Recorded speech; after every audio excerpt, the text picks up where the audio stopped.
प्रिय छात्रों नमस्कार, मैं सुजीत जायसवाल आज आपका फिर श्री यथार्थ आईएएस के प्लेटफॉर्म पे स्वागत करता हूं।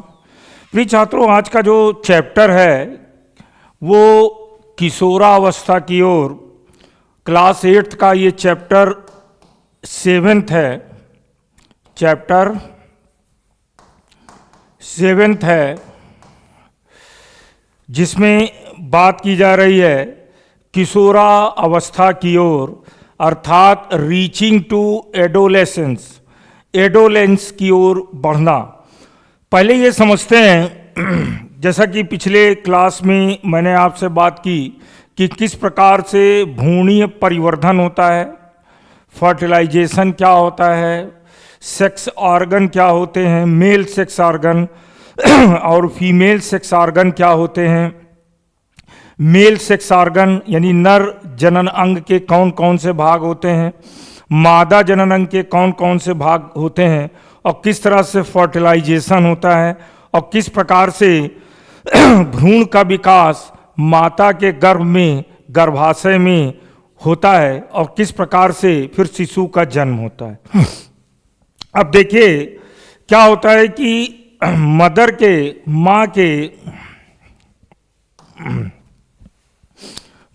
के गर्भाशय में शिशु का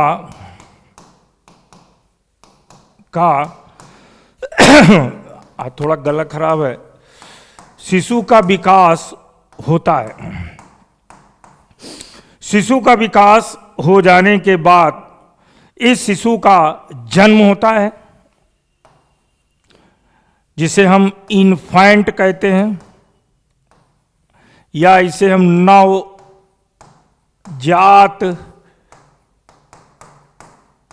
शिशु कहते हैं।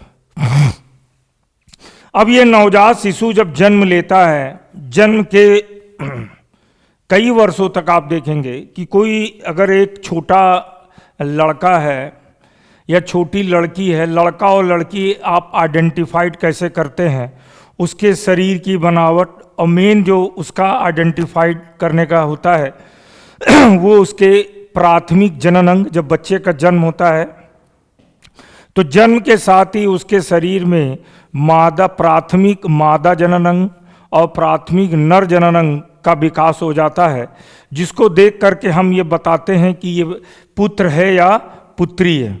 फिर इसके बाद की जो अवस्था आती है, इसको चाइल्डहुड स्टेज कहते हैं।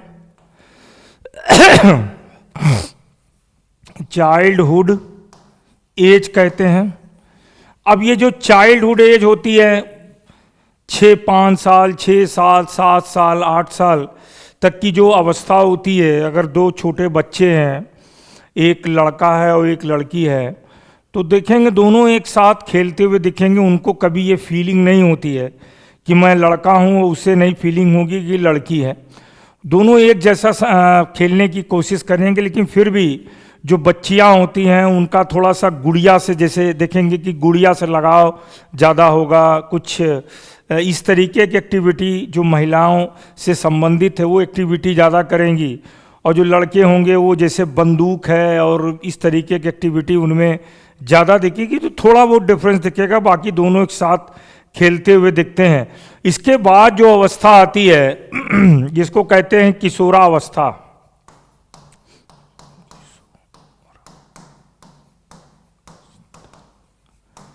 किशोरावस्था जिसे हम इंग्लिश में एडोलेसेंस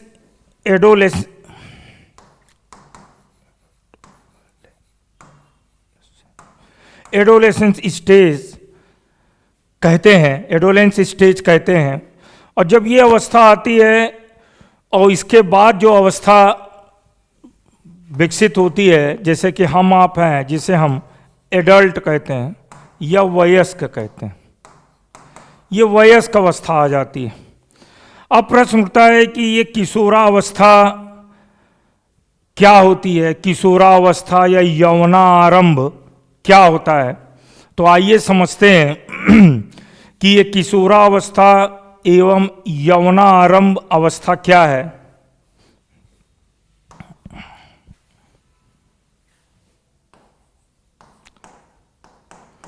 किशोरा अवस्था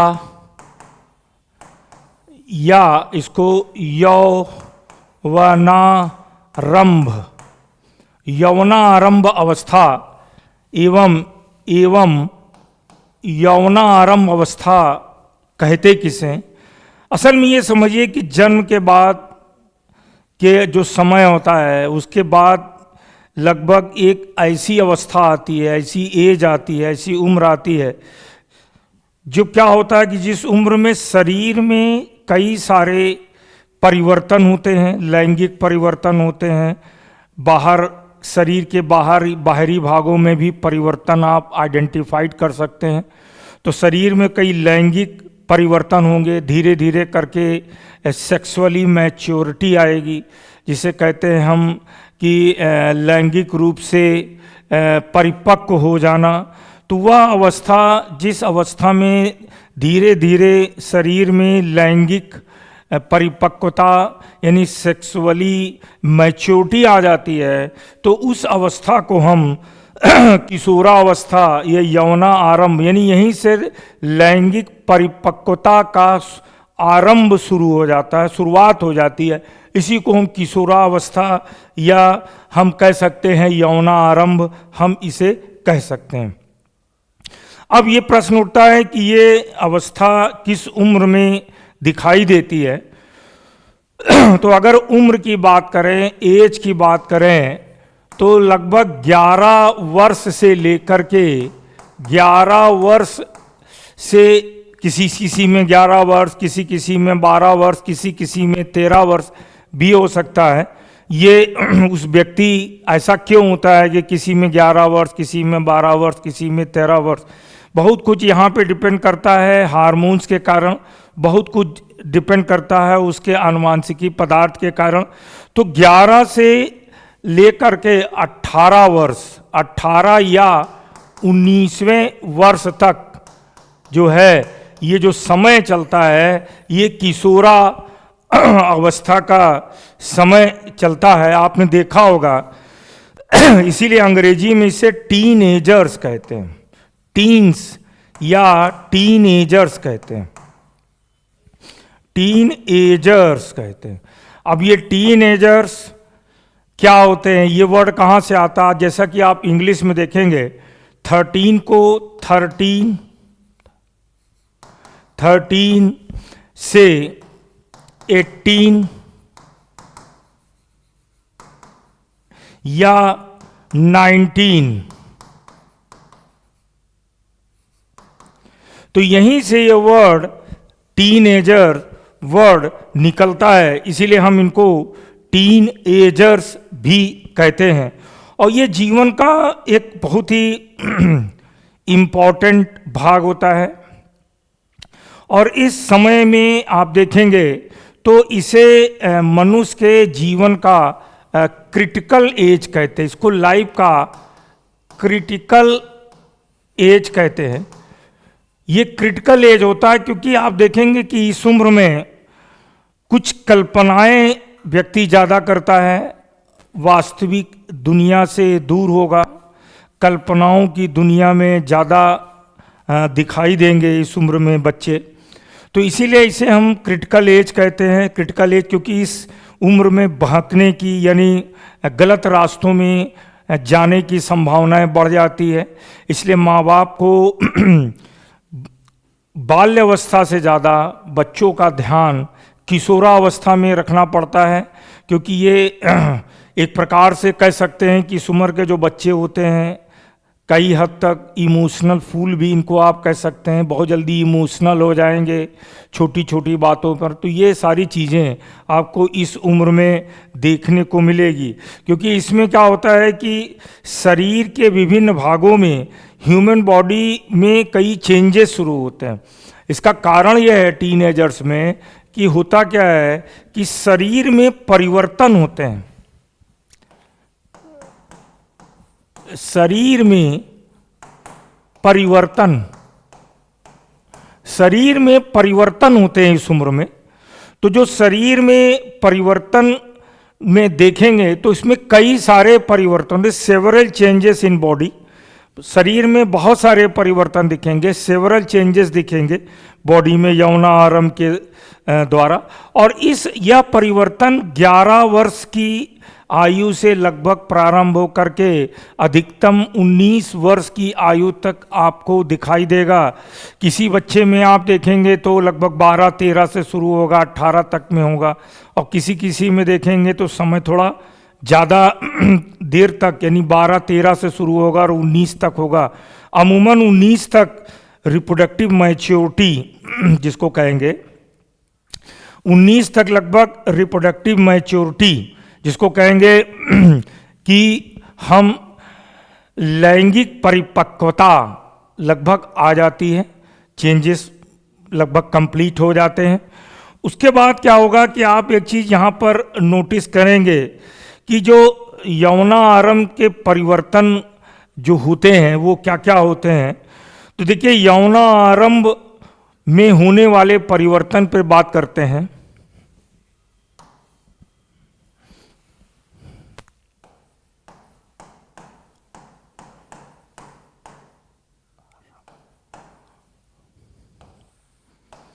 में होने वाले परिवर्तन, चेंजेस जो होते हैं, जो changes at adolescence, changes occur at adolescence, यानी यौनारंभ में जो परिवर्तन होते हैं, आइए उस पर थोड़ा सा बात करते हैं। देखिए, पहला परिवर्तन जो आपको देखने में मिलेगा लंबाई में यानी हाइट में परिवर्तन आपको देखने को मिलेगा।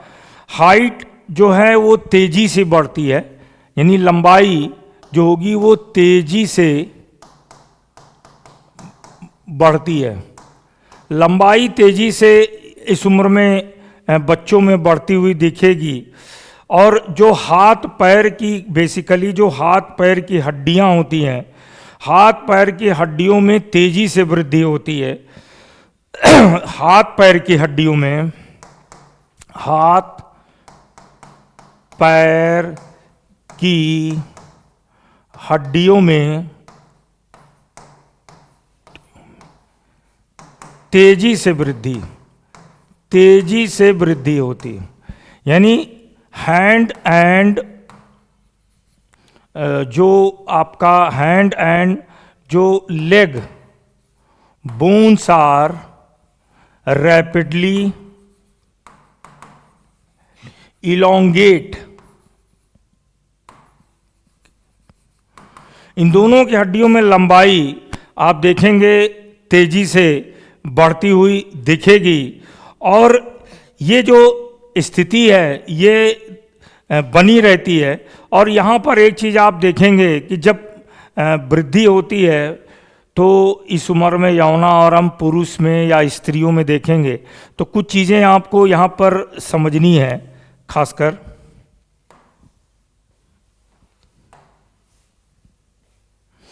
देखेंगे कि जो आयु के विभिन्न, अगर विभिन्न आयु में देखें कि एज का क्या फैक्टर आपको यहाँ पर दिखेगा, तो यहाँ पर दिखेगा कि जो 8 वर्ष के अगर आयु है लड़के की, तो उसमें जो पूर्ण लंबाई का लगभग 72% यहाँ पर लंबाई बढ़ती हुई दिखेगी। लड़कियों में 77%। तो यहाँ पर देखेंगे कि हाइट जो है वो एक लड़के में लड़कियों की तुलना में कम तेजी से बढ़ती है। अब आप जैसे जैसे नीचे आएंगे, 9 वर्ष का अगर एक लड़का है और लड़की 9 वर्ष की है, तो लड़की में आप देखेंगे यहाँ पर जो है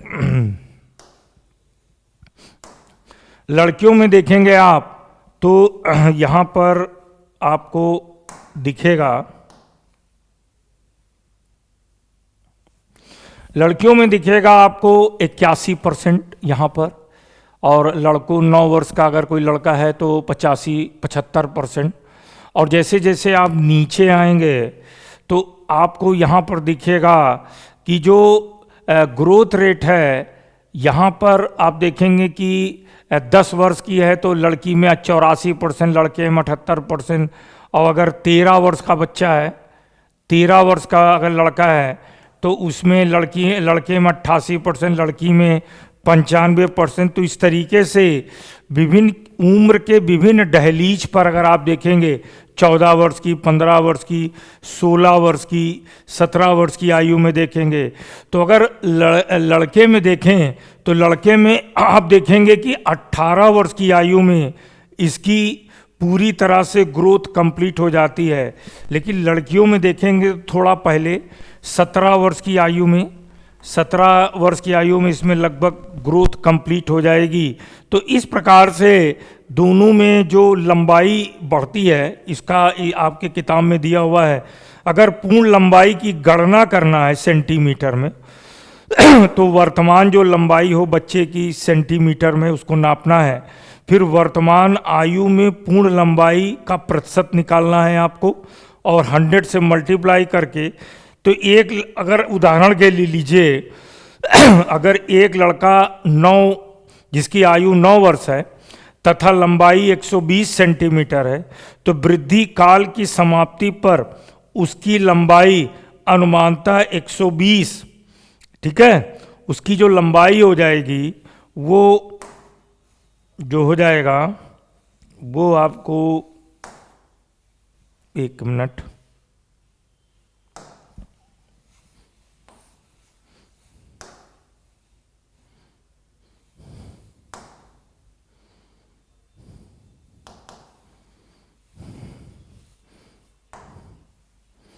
तो यहाँ पर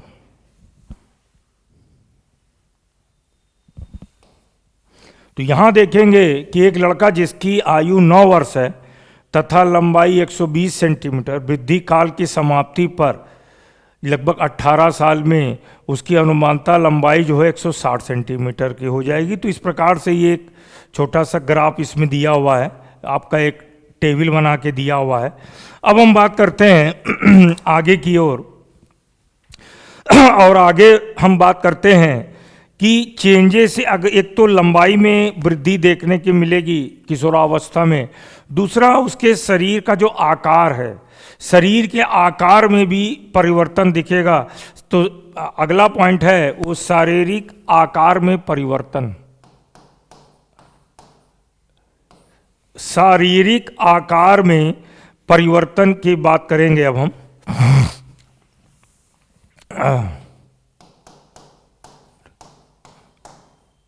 शारीरिक आकार में परिवर्तन, changes in body shape, changes in body shape. अब बॉडी शेप में क्या परिवर्तन होगा इसको थोड़ा समझते हैं। बॉयज़ में और गर्ल्स में क्या परिवर्तन बॉडी शेप में दिखता है, तो आइए उसको समझते हैं। पहले हम बॉयज़ की बात करते हैं, बॉयज़ की यानी लड़कों की पहले बात करते हैं। देखिए, लड़कों में जो परिवर्तन मुख्य रूप से परिलक्षित होता है, जो लक्षण लड़कों में दिखाई देता है, पहला तो देखिएगा उनके शरीर की जो मांसपेशियां होती हैं,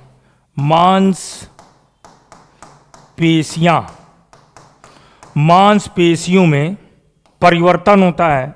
मांसपेशियों में वृद्धि आपको दिखेगी, मांसपेशियों में वृद्धि होती है, ये खासकर दिखेगा। उनके मांसपेशियों में एक तो वृद्धि आपकी दिखेगी, और ये मांसपेशियों में वृद्धि स्त्रियों की तुलना में, बच्चियों की तुलना में, जो एक किशोर होगा, किशोरी की तुलना में किशोर में मांसपेशियों में वृद्धि आपको ज़्यादा दिखेगी, ठीक है। दूसरी चीज़ आप देखेंगे कि जो कंधे होते हैं, मांसपेशियों में वृद्धि। दूसरा देखिए, जो कंधे होते हैं, कंधे क्या होते हैं, चौड़े हो जाते हैं, कंधे चौड़े हो जाएंगे। एक तो ये खास बात है, उनके कंधे चौड़े आपको दिखेंगे, जिसको कहेंगे ब्रॉडर शोल्डर, कंधे चौड़े हो जाएंगे और मजबूत हो जाएंगे, कंधे चौड़े और मजबूत दिखेंगे, खासकर लड़कों में। तो मांसपेशियों में वृद्धि होगी, कंधे चौड़े हो जाते हैं, मजबूत दिखते हैं। और अगर हम गर्ल्स में नोटिस करें, गर्ल्स में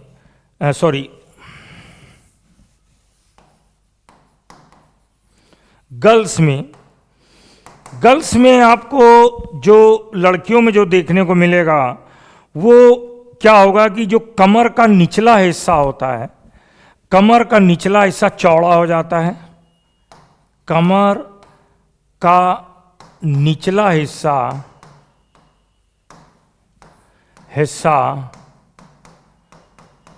चौड़ा हो जाता है, बड़ा या चौड़ा हो जाता है। तो ये खास बात लड़कियों में दिखेगी कि कमर का हिस्सा उनका चौड़ा हो जाता है।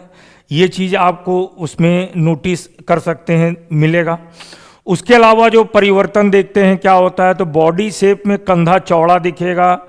एक लड़का जो होगा उसमें लंबाई में वृद्धि तो दोनों में होती है, लेकिन जो एक लड़का होगा तो उसमें शरीर की जो मांसपेशियां हैं वो में वृद्धि होगी, और साथ में मांसपेशियों के साथ में कंधे चौड़े होते हैं। अगर लड़कियों में देखें तो कमर का जो निचला हिस्सा है वो चौड़ा हो जाता है। इसके अलावा जो दूसरा अन्य परिवर्तन जो होता है, आइए उसको देखते हैं। देखिए अन्य परिवर्तन उनके स्वर में, यानी स्वर में परिवर्तन क्या होता है। स्वर में परिवर्तन, तो ये स्वर में परिवर्तन क्या होता है, आइए इसको समझते हैं। आपके गले में स्वर यंत्र होता है जिसको हम लैरिंग्स कहते हैं। हमारे गले में क्या होता है, गले में स्वर यंत्र होता है जिसे हम लैरिंग्स कहते हैं। ठीक है, गले में एक स्वर यंत्र होता है, जब हम बोलते हैं तो उसी की सहायता से बोलते हैं, जिसको हम लैरिंग्स कहते हैं। तो लैरिंग्स जो होगा इसमें विकास तेजी से होने लगता है, विकास होने लगता है, स्वर यंत्र में विकास होने लगेगा। जब विकास होने लगेगा तो ये थोड़ा सा आकार में क्या होते हैं, अगर लड़कों में देखें, लड़कों में विकास तेजी से होता है, लड़कों में विकास तेजी से होता है। लड़कियों की तुलना में लड़कों में विकास तेजी से होता है। और ये आकार में लड़कियों की तुलना में